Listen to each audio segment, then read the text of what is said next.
نص قانون فاراداي الأول للتحليل الكهربي ثم وضح كيف تحققه عمليا.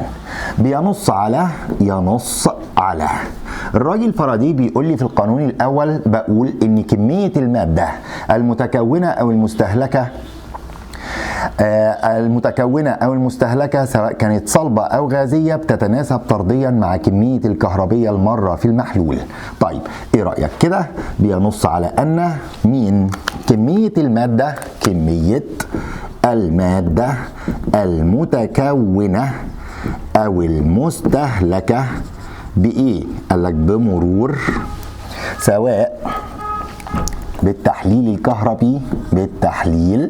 الكهربي سواء كانت صلبة أو غازية تتناسب طرديا مع مين؟ مع كمية المادة كمية الكهربية المارة في المحلول. نعم الراجل فاراداي بصراحة بقول له انت وصلت للقانون ازاي ده يا ابن العفاريت؟ رد الراجل وقال لي كده اهو، خلي بالك معانا كده. تحقيق قانون فاراداي عمليا. تحقيق قانون فاراداي عمليا. خد بالك كده في مصر 2014 دور اول قال لي عرف قانون فاراداي الاول وكمان كيف يمكنك تحقيقه عمليا. فانا بقول لفاراداي وصلت للقانون ازاي؟ رد الراجل وقال لي بص يا شريف انا رحت جاي عملت حاجه جميله خالص، جبت القطبين اهم. القطبين دول سلكين يا اولاد، ممكن يكونوا حديد، ممكن يكونوا نحاس، ممكن يكونوا ألمونيوم، اي ماده بتوصلوا بس. ورحت جاي موصلهم بمين؟ وصلتهم ببطاريه زي ما احنا كلنا عارفين، ده سالب وده موجب. بس الراجل كمان حط هنا هو ريوستات وبيقول لي كمان ركبت هنا اميتر. قلت له يعني انت عملت خليه كهربيه؟ قال لك خليه كهربيه دايره خارجيه هي وده خليه تحليليه تحت. ايه رايك بقى؟ تعال نشوف كده. الراجل ده بيقول لي انا جبت قطبين اهما ورحت جاي عملت حاجه جميله خالص، وزنتهم فكان ده وزنه 5 جرام وده 5 جرام مثلا في البدايه، ودي كده ريوستات. وعملت ايه بقى؟ رحت جاي مررت تيار كهربي جوه المحلول ده وجبت مقدار الزياده في كتله الكاثود ومقدار النقص في كتله الانود، فلقيتهم قد بعض، ده زاد وده هو قل، بس ده زاد بنفس مقدار نقص ده هو. نعم. طب مررت تيار كام؟ قال لي يا عم شريف مررت تيار 1 امبير. طب وبعدين رحت جاي مغير مقاومه الريوستات وخليتها 2 امبير. طب وبعد شويه وحسبت برضو مقدار الزياده ومقدار النقص، بعد كده خليتها 5 امبير. ولقيت ايه يا فاراداي؟ بيقول لي كنت كل ما ازود شده التيار اللي مره جوه المحلول كلما زادت كميه الماده المتكونه على الكاثود ومقدار النقص في الانود. طيب هو زياده التيار ده معناها ايه؟ زياده لكميه الكهربيه اللي بتمر جوه المحلول. ليه بقى؟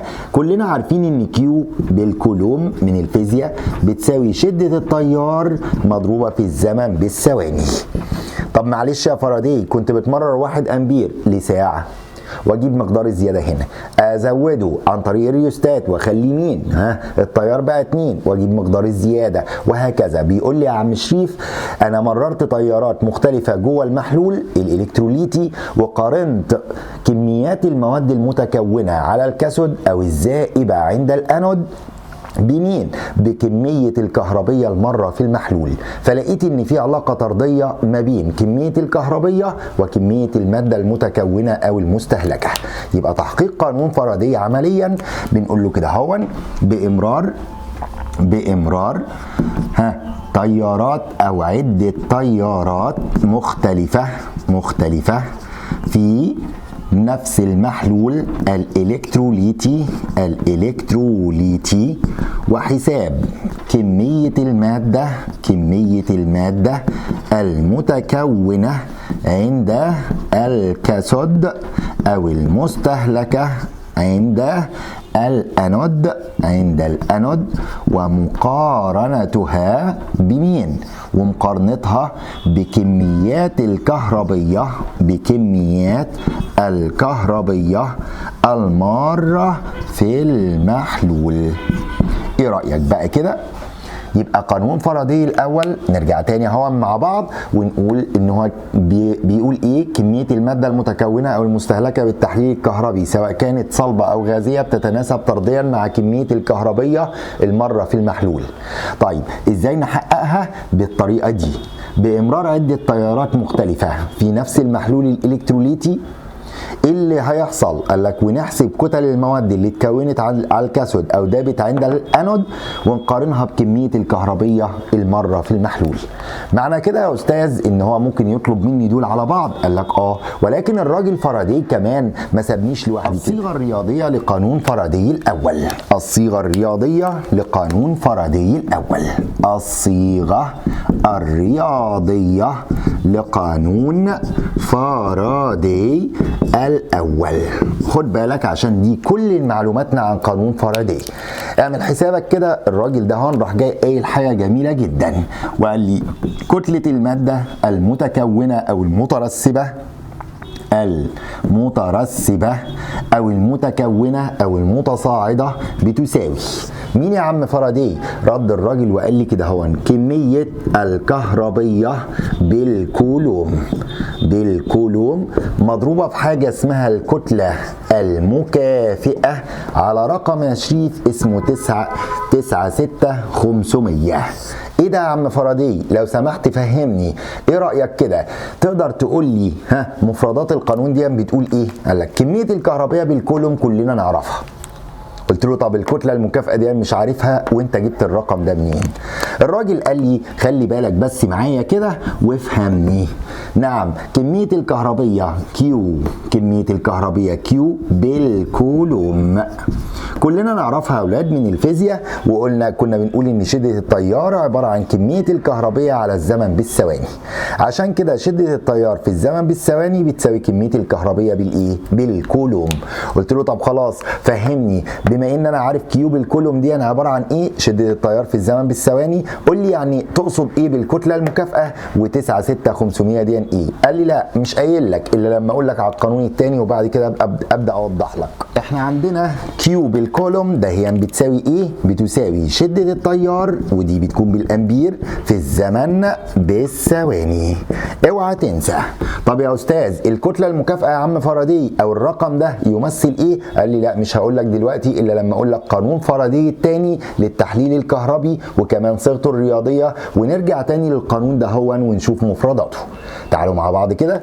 قانون فاراداي الثاني للتحليل الكهربي. قانون فاراداي الثاني نمرة 2 قانون فاراداي الثاني للتحليل الكهربي. قانون فاراداي الثاني للتحليل الكهربي بينص على ايه؟ ده اللي احنا عاوزين نعرفه. الراجل ده هو بيقول لي انه ينص على بيقول لي بص يا شريف انا عملت ايه؟ قلت وجدت ان كميات المواد المتكونه او المستهلكه بمرور نفس كميه الكهربيه فين؟ قال لك في عده محاليل الكتروليتيه تتناسب طرديا مع كتلتها المكافئه. قلت له ما هو انت بس لو تفهمني الكتله المكافئه دي يعني ايه؟ قال الراجل بعدين هبقى اقول لك عليها. بينص على انه كميات المواد المتكونه او المستهلكه، طبعا كلنا عارفين متكونه عند الكاثود او مستهلكه او ذائبه عند الانود، او المستهلكه بمرور نفس كميه الكهربيه في عده محاليل الكتروليتيه متصله على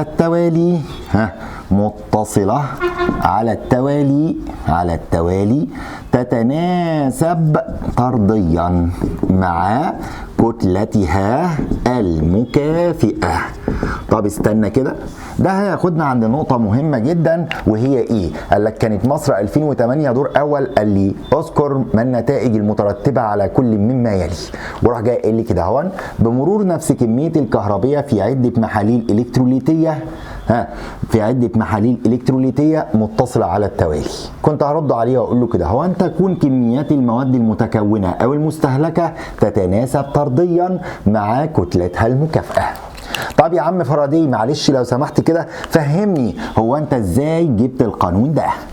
عشان نقول ازاي جاب القانون ده هنا يا اولاد، بيطلقوا عليها تحقيق القانون، تحقيق القانون عمليا. تحقيق قانون فاراداي الثاني عمليا تم بالطريقه دي يا شباب. راح جاي عامل ايه؟ جاب خليه تحليليه وخليه كمان وايه كمان؟ قال لك وخليه كمان، وصلهم يا شباب على التوالي. بمعنى ايه؟ راح جايب هنا هون كده هون سلكتين، وراح جاي سلكين مثلا او قطبين، وهنا قطبين كمان وهنا قطبين كمان، في كل خليه في قطبين. بس غير المحاليل يا شباب. غير المحاليل ازاي؟ بص هو وصلهم ازاي الاول يا مستر عشان خاطر نكون فاهمين. بص راح جاي هنا كده وحط بطاريه واحده، وراح جاي موصلها هنا كده، الله ينور عليك، وراح جاي واخد من هنا سلك مشترك ومن هنا كمان سلك مشترك، وراح جاي حاطط هنا يا شباب CuSO4 محلول كبريتات النحاس 2. طب الله ينور عليك يا عم فاراداي. وهنا حط نترات فضه. طب وهنا كمان؟ قال لك وهنا كمان يا استاذ راح جاي حاطط كلوريد الالومنيوم. خد بالك هنا كده يا استاذ راح جاي حاطط CuSO4. طب وهنا حط هنا هون AgNO3. طب وهنا حط AlCl3. طب اقف هنا لو سمحت. الراجل ده هون جايب 3 خلايا تحليليه متصله معا على التوالي. قال لك معنى كده ان هو ضامن ان كميه الكهربيه اللي هتعدي هنا هي نفسها اللي هتعدي هنا هي نفسها اللي هتعدي هنا.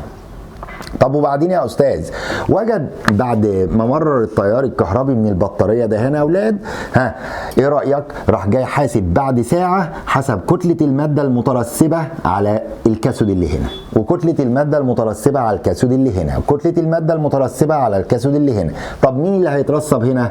النحاس. مين اللي هيترسب هنا؟ الفضه. مين اللي هيترسب هنا؟ الالومنيوم. تخيل كده لما جاب مين؟ قال لك لما جاب يا عم الحاج كتل المواد المترسبه في ال3 خلايا اللي هم النحاس والفضه والالومنيوم، وجد انها تتناسب طرديا مع كتلتها المكافئه اللي هي ايه على الترتيب؟ 31.75 ودي 108. طب وايه كمان؟ والالومنيوم لقاه 9. نعم الارقام دي يا مستر احنا هنحفظها. بص مع المسائل هتلاقيك عارف الارقام دي بسهوله جدا، ولكن احنا دلوقتي بنتكلم على تحقيق قانون فاراداي الثاني للتحليل الكهربي. كيف تم ذلك؟ بإمرار نفس كمية الكهربية في عدة محاليل إلكتروليتية متصلة معا على التوالي CuSO4 AgNO3 AlCl3. وجد أن كتلة المادة كتل المواد المتكونة المترسبة عند الكاثود يعني، وهي النحاس والفضة والذهب، كنسبة 31.75 إلى 108 إلى 9 جرام. نعم يبقى احنا بنقول كده هون بإمرار نفس كمية الكهربية في عدة محاليل إلكتروليتية متصلة معا على التوالي مثل اللي هي مين؟ CuSO4 و AgNO3 و AlCl3. وجد أن مين؟ كتل المواد المتكونة وهي النحاس والفضة والألمنيوم على الترتيب كنسبة مين بقى؟ 31.75 جرام إلى 108 إلى 9. تتناسب طرديا مع كتلتها المكافئة. نعم ده كده الراجل فاراداي بيقول لنا قانون فاراداي الثاني للتحليل الكهربي بيقول ان كميات المواد المتكونه او المستهلكه بمرور نفس كميه الكهربيه في عده الكتروليتات تتناسب طرديا مع كتلتها المكافئه. ازاي عمل ده؟ في الخليه اللي قدامك ده هي بامرار نفس كميه الكهربيه في عده محاليل الكتروليتيه متصله على التوالي زي CuSO4 AgNO3 AlCl3. لقى الراجل فاراداي ان كتل المواد المتكونه وهي النحاس والفضه والالومنيوم على الترتيب كنسبه 31.75 إلى 108 إلى 9 يعني بتتناسب مع كتلتها المكافئة. الراجل ما سابناش كده برضو، ولكن هو لغاية دلوقتي ما قالناش يعني إيه الكتلة المكافئة. الصيغة الرياضية لقانون فاراداي الثاني. الصيغة الرياضية لقانون فاراداي الثاني. خلينا سوا. الصيغة الرياضية ده بتطلب باسمها كده يا أولاد. لو أنت عندك خليتين مثلا زي بتاعة CuSO4 و AgNO3 مثلا، فأنت لو جبت مثلا كتلة النحاس المترسبة على كتلة الفضة، فاكر الخليه اللي انا الثلاث خلايا اللي انا كنت راسمهم جنب بعض؟ لو جبنا كتله النحاس اللي اترسبت على كتله الفضه هنلاقيها بتساوي النسبه بين الكتله المكافئه للنحاس على الكتله المكافئه للفضه. نعم، قال لك هي دي الصيغه الرياضيه لقانون فاراداي الثاني، ولذلك احنا بنقول كتله العنصر أ على كتله العنصر ب بتساوي الكتله المكافئه لأ على الكتله المكافئه لب. ودي كده الصيغه الرياضيه لقانون فاراداي الثاني اللي بتقول كده هون كتله العنصر أ على كتله العنصر ب بتساوي الكتلة المكافئة لألف، قال لك ألف على الكتلة المكافئة لب. بس خلاص دي الصيغة الرياضية. اوعى تنسى في مصر 2014 دور تاني قال لي عرف قانون فاراداي الثاني ثم وضح كيف تم تحقيقه عمليا. في السودان سنة 2014 دور أول قال لي اكتب الصيغة الرياضية لقانون فاراداي الثاني مع ذكر نصه. قال لك أدى الصيغة وإيه كمان والنص بتاعه. بس والنبي يا عم فاراداي أنت كررت مفهوم الكتلة المكافئة في الاثنين، في القانون الأولاني وفي القانون الثاني. إيه رأيك كده لو سمحت بقى بعد إذنك عرفنا مين هي الكتلة المكافئة؟ إيه رأيك كده؟ تعالى معانا. هنتكلم دلوقتي عن مفهوم الكتلة المكافئة يا أولاد وإزاي نحسبها لأي مادة.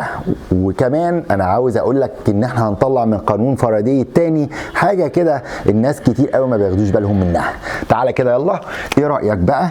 أنا هتكلم دلوقتي على الكتلة المكافئة لعنصر.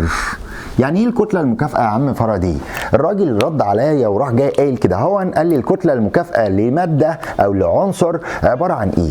عباره عن كميه الماده اللي تقدر تكسب او تخسر الكترون واحد بس. لا يا عم، 1 مول من الالكترونات اثناء التفاعل الكيميائي. يبقى مصر 2018 دور اول قال لي ايه؟ اذكر المصطلح العلمي الدال على كل مما يلي.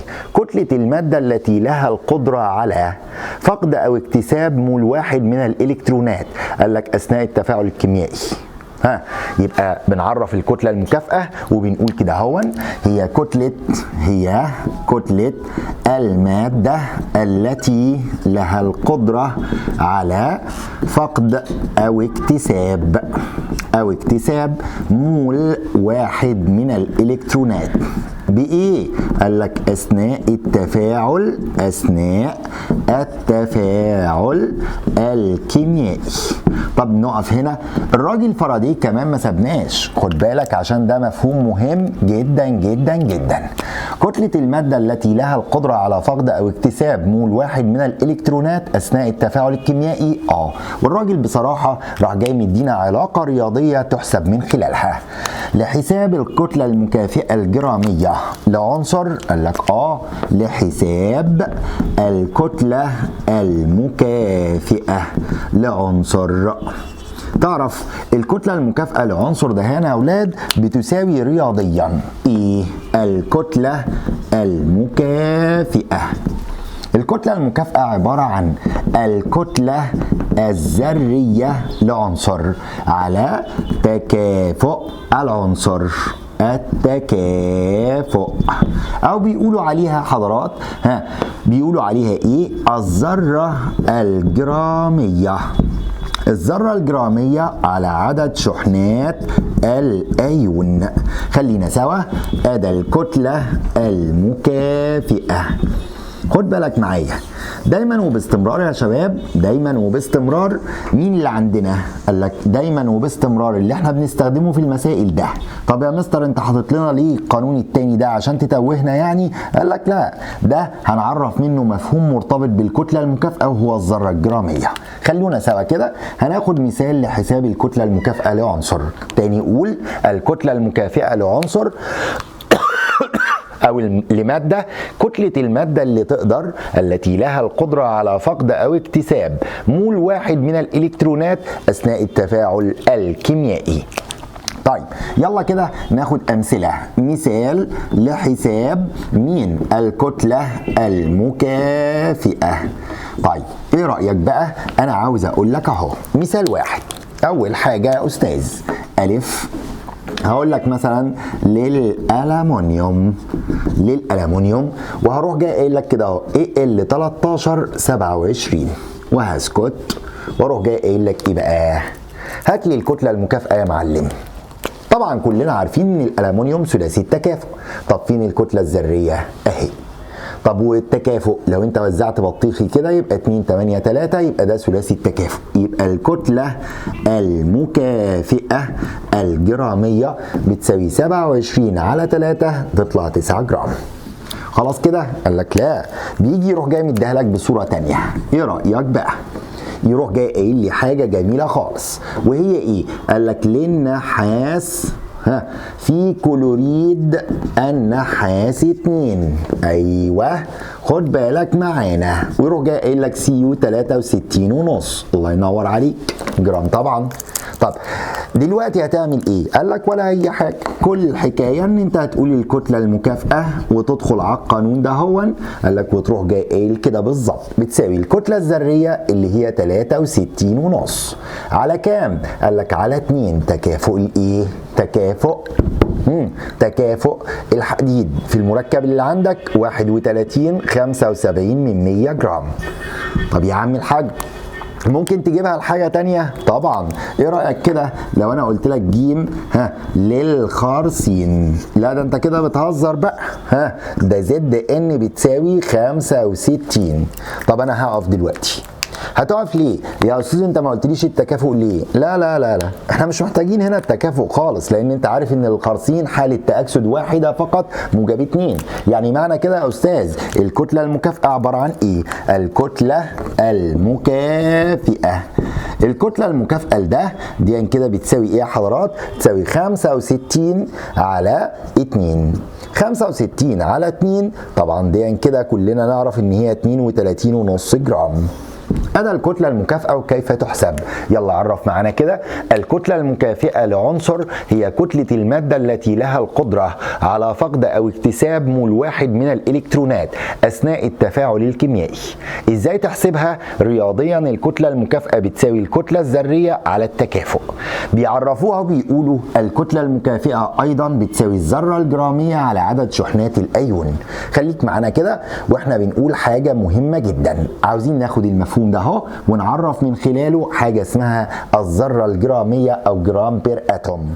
طيب انت ليه يا مستر بقى حاطط لي القانون التاني ده مني وبحسب باللي فوق ده؟ قال لك بص عشان نجيب مفهوم هو حاطه بين السطور كده في كتاب المدرسه يا اولاد، مفهوم حاجه اسمها الذره الجراميه. عاوزين نقول اهون الكتله المكافئه بتساوي الذره الجراميه على عدد شحنات الايون. وبيدوا له رمز يا شباب اسمه ايه؟ الذره الجراميه دي بيقولوا عليها جرام لكل اتوم. طيب وعدد شحنات الايون بيقولوا عليها زد. دلوقتي نقدر نعرف مفهوم بين السطور في كتاب المدرسة وهو مفهوم الذرة الجرامية. مفهوم الذرة الجرامية وده مفهوم مهم جدا لأنه مستخبي. هو حاصل ضرب الكتلة المكافئة في عدد شحنات الأيون. نعم يعني هو أو هي حاصل ضرب الكتلة المكافئة لعنصر وعدد شحنات الأيون. بس وخلاص؟ قال لك أيوه حاصل ضرب الكتلة المكافئة لعنصر وعدد شحنات الأيون دي الذرة الجرامية. مهم جدا جدا جدا جدا. طيب ايه رأيك بقى؟ ده كده بالنسبة لمفهوم الكتلة المكافئة يا عم فاراداي. قال لك طب وبعدين؟ قال لك ايه رأيك بقى يا عم الحاج؟ هو انت بتجيب ايه؟ قال لك يبقى احنا عرفنا دلوقتي من قانون فاراداي الاول، قانون فاراداي الاول صيغته الرياضية كانت ايه؟ قانون فاراداي الاول. بقول له انت قلت لي على اول حاجة يا سيدي، كتلة المادة المتكونة المترسبة المتصاعدة المستهلكة اي حاجة عبارة عن كمية الكهربية بالكولوم مضروب في الكتلة المكافئة. قال لك على مين يا أستاذ؟ في الكتلة المكافئة على 96500. كمية الكهربية بالكولوم ودي كلنا نعرفها، شدة التيار في الزمن بالثواني. الكتلة المكافئة وانا لسه معرفها لك مفهومين مهمين جدا، الكتلة المكافئة والذرة الجرامية. ولكن عم فاراداي بعد اذنك لو سمحت يعني قول لي الرقم ده تقصد بيه ايه؟ هو ده الكلام اللي جاي. ايه رأيك بقى؟ احنا بنسأله بنقول له 96500 دي تقصد بيها ايه؟ قال لي بص يا عم دي حاجة اسمها الفاراداي. فبقول له الفاراداي ده ايه؟ قال لي كمية كهرباء. قلت له يا جدع انت هو مش كمية الكهربية بالكولوم؟ وانت جايب كمية كهرباء وبتقول لي بوحدة جديدة اسمها فاراداي؟ قال لي يا عم انا عملت تعريف مفهوم للكولوم جوه مين؟ جوه التحليل الكهربي، وكمان جبت وحدة اكبر من الكولوم فين يا عم؟ قال لك لكمية الكهربية وسميتها مين؟ الفاراداي. طب ممكن تعرفنا على الفاراداي ده يا عم يا عم فاراداي؟ قال لك يا عم الحاج. تعالوا معايا كده دلوقتي هنتكلم على الفاراد. والراجل فاراداي بيقول لي ان هو عمل وحده اكبر من وحده الكولوم لقياس كميه الكهربيه وسماها الفاراد. قال لك اللي هو الرقم 96500 اللي في مقام القانون الاول لفاراداي في الصيغه الرياضيه. ايوه يا عم الحاج.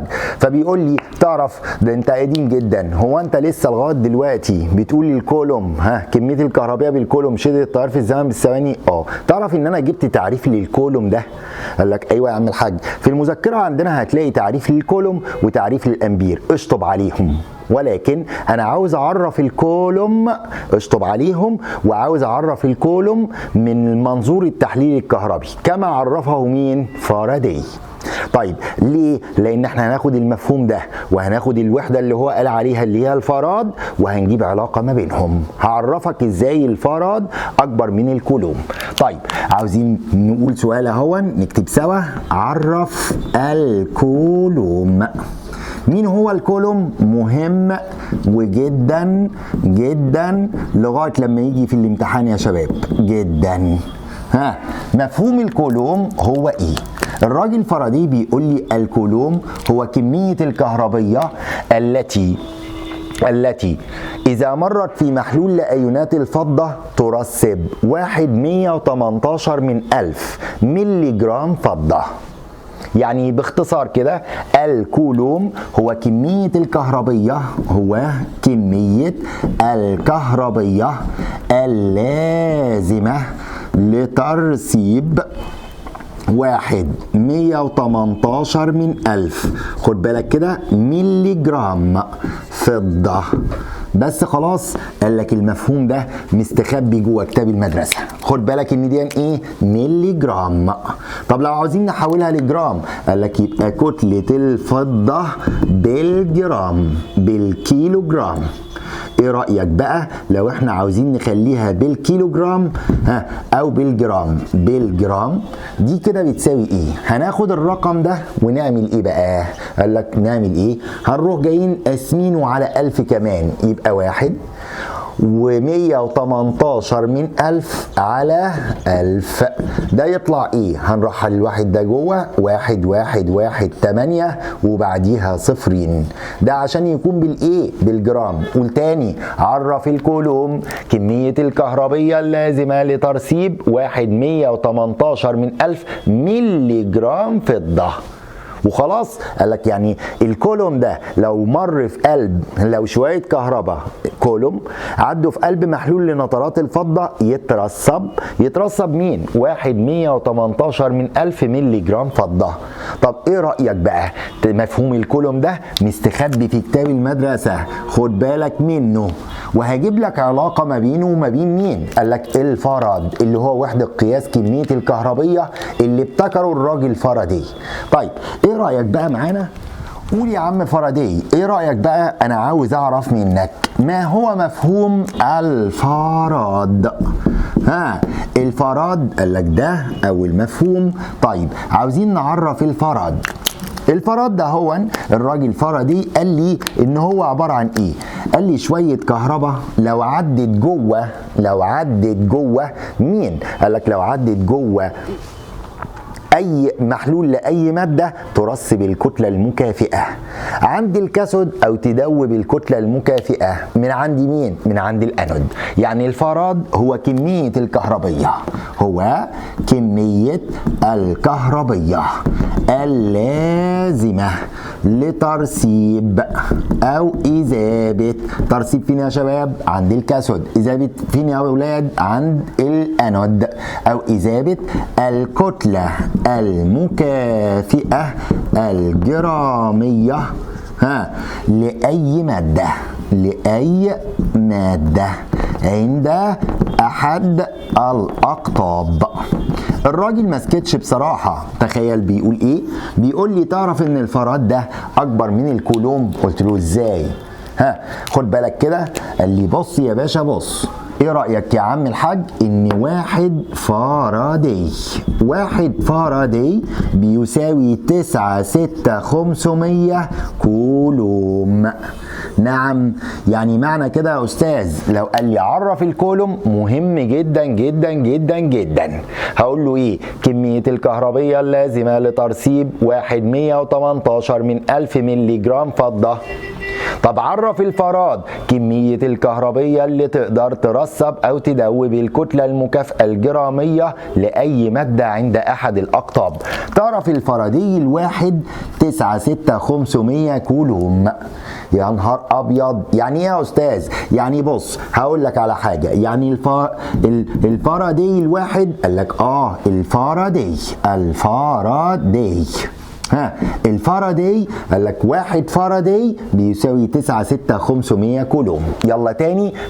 الكولوم كمية الكهربية اللازمة لترسيب 118 من 1000 مللي جرام فضة. الفاراداي كمية كهرباء تلزم لترسيب أو إذابة الكتلة المكافئة الجرامية لأي مادة عند أحد الأقطاب. واحد فاراداي بيساوي 96500 كولوم. طب ايه رأيك بقى لو عندك كمية من الكهربية كانت بالكولوم وعاوز تحولها بالفاراداي، تعمل ايه؟ قال لك ولا اي حاجة. بص بقى كده، هتلاقي ان الفاراداي كمية الكهربية بالفاراداي بتكون رقم صغير، وكمية الكهربية بالكولوم بتكون رقم كبير. عشان كده خد بالك العلاقة بين كمية الكهربية بالكولوم والفاراداي. ايه رأيك؟ انا بتكلم معاك اهو. كمية الكهربية مهمة قوي دي. كمية الكهربية بالفاراداي بتساوي كمية الكهربية كيو بالكولوم على 96500. يعني دلوقتي نقدر نعمل مثلث اللي انتوا بتحبوهم. قال لك ايوه يا استاذ، اهو اروح جاي عامل كده بالظبط، واروح جاي عامل مثلث كده اهو، واقول هنا كيو فاراداي. كيو فاراداي بتساوي كيو كولوم على 96500. فلو عاوز كمية الكهربية بالكولوم اضرب كمية الكهربية بالفاراداي في 96500. طب لو عاوز كمية الكهربية بالفاراداي اقسم كيو بالكولوم على 96500. تاني، المفاهيم ده هي مهمة جدا جدا جدا يا شباب. الكولوم هو كمية الكهربية اللازمة لترسيب 118 من 1000 مللي جرام فضة. الفاراداي كمية الكهربية اللازمة لترسيب أو إذابة الكتلة المكافئة الجرامية لأي مادة عند أحد الأقطاب. واحد فاراداي واحد بيساوي 96500 كولوم. لو عاوز تجيب كمية الكهربية بالفاراداي قال لك اللي هي وحدة أكبر من الكولوم، اعمل حسابك إن دي كمية الكهربية بالكولوم على 96500. السؤال عم فاراداي، هو أنت إزاي جبت العلاقة دي؟ إزاي جاب العلاقة دي؟ قال لك هو ده اللي إحنا بنتكلم عليه. اعمل حسابك معانا. استنتج العلاقة بين الفاراداي والكولوم. استنتج العلاقة بين الفاراداي والكولوم. قال لك دي سؤال مهم جدا جدا جدا جدا. استنتج العلاقة. استنتج العلاقة بين مين يا عم؟ قال لك استنتج العلاقة بين اهو مهم جدا جدا. مصر 2020 دور أول أهو. أنا بقول السؤال ده مهم قوي وهيجي في الامتحان السنة دي. استنتج العلاقة بين الفاراداي والكولوم. أو هيقول كده اثبت أن واحد فاراداي مين يا عم؟ قال لك يساوي 96500 كولوم، علما بأن وهيروح جاي قايل لك كده اهو اي جي بتساوي 107.88. ده سؤال مهم جدا جدا جدا جدا جدا. طب يا استاذ انت هتحل ازاي السؤال ده؟ اوعى تنساه. استنتج العلاقة بين الفاراداي والكولوم، أو هيقول صيغة السؤال كده نصا اثبت أن واحد فاراداي يساوي 96500 كولوم، علما بأن الكتلة الذرية للفضة 107.88. طيب هتقول له إيه بقى؟ هنقول له كده اهو بمرور واحد كولوم في محلول نترات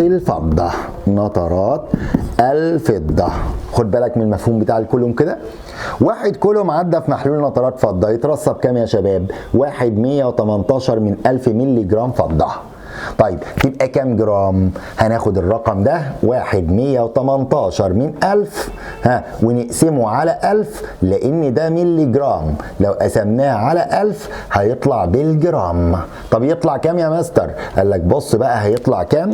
هيطلع الرقم ده يا أولاد 1118 وصفرين قدامها عشان يبقى بالجرام.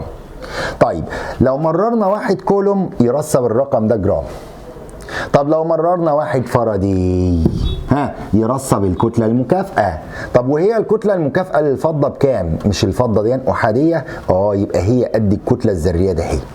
إذن واحد كولوم يرسب مين؟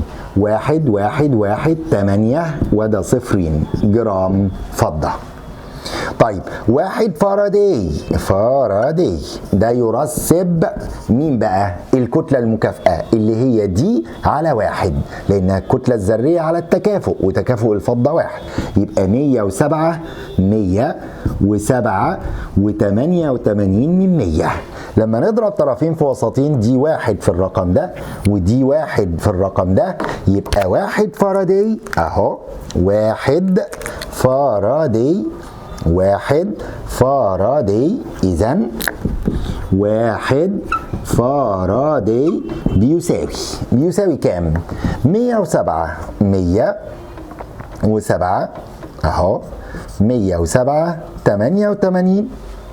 على مين؟ على 118 وقدامهم صفرين وكل ده بعد العلامة يطلع بيساوي تقريبا 96500 بيساوي تقريبا 96500 كولوم.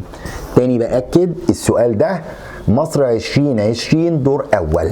اثبت أن واحد فاراداي يساوي 96500 كولوم، علما بأن الكتلة الذرية للفضة اي جي بتساوي 107.88. الإجابة بص على سهولتها دهيا، إلا إن طلبة كتير جدا ما يعرفوهاش، والسؤال ده مدفون جوه كتاب المدرسة. مرة تانية بقول أهو، هنقول له بمرور 1 كولوم في محلول نترات الفضة، لو 1 كولوم هيرصب الرقم ده بس بالملي جرام، هنقسمه على 1000 يدينا بالجرام. طيب انما 1 فاراداي بيرصب الكتله المكافئه الجراميه، 1 فاراداي بيرصب الكتله المكافئه، والكتله المكافئه للفضه 107.88 على 1. لو ضربنا طرفين في وسطين اللي هيحصل يبقى 1 فاراداي 107.88 على 1.118 وقدامهم صفرين، وكل ده بعد العلامه تطلع تقريبا 96500. السؤال ده اوعدك ان هو هيجي في الامتحان، ممكن يجي يقول لي ايه، عرف الكولوم ده، عرف الفاراداي ده. اذا مر 1 فاراداي في محلول الكتروليتي يؤدي ذلك الى ترسيب او اذابه الكتله المكافئه الجراميه لاي ماده عند احد الاقطاب. اوعى تنسى الكلام ده. اللي قدامك ده على السبوره اسئله مهمه قوي. 1 الاستنتاج ده، 2 الاتنين دول يجوا في الامتحان. تخيل. ايه رأيك بقى؟ 1 فاراداي بكام؟ ب 96500. يعني احنا ممكن نختصر كل الكلام ده ونقول كده اهو، رقم الفاراداي او عدد الفاراداي او كمية الكهربية بالفاراداي رقم صغير، انما كمية الكهربية بالكولوم بتكون رقم كبير. طب لو انت معاك كميه كهربيه، لو معاك كميه كهربيه كولوم وعاوز تحولها لفاراداي، اقسمها على 6500 وخلاص كده. قال لك العلاقات الرياضيه دهيا وازاي هتحل؟ ازاي هتحل؟ قال لك طب ايه رايك بقى؟ عاوزين نجمع كل ده، مش هنسى تاني ابدا. قال لك ان الاستنتاج ده هو الاثبات ده مصر 2020 دور اول، وانا باكد تاني. طبعا اوعدكم الحصه الجايه ان احنا هنحل اسئله نظريه على قوانين فاراداي، وكمان هنحل مسائل عشان نكون خلصنا خالص الجزء ده. وانت المطلوب منك ان انت تذاكر الجزء ده كويس خالص، وتركز على سؤال اثبت ان 1 فاراداي بيساوي 96500 كولوم. اشوفكم الحلقه الجايه على خير مع مسائل قوانين فاراداي ومسائل التحليل الكهربي. السلام عليكم ورحمه الله وبركاته.